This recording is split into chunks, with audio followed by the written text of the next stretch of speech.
แลกันครับคนหยอกกันซื้อๆหรอกไปเดินคอยแย่งด้วยพี่น้องไปบอกไปตาครับ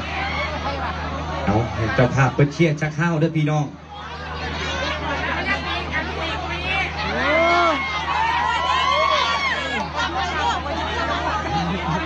โอเคครับขออนุญาตจะเข้าเด้อนะครับในทางคณะเจ้าภาพเพื่อนเองครับ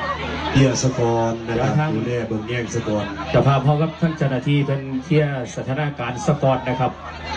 วันใดมั่นใดครับให้เกียรติทั้งคณะเจ้าภาพบ่อนำนะครับเป็นจัดการจัดงานขึ้นมาในวันนี้นะครับสั่งนำกระทำบุญขึ้นมา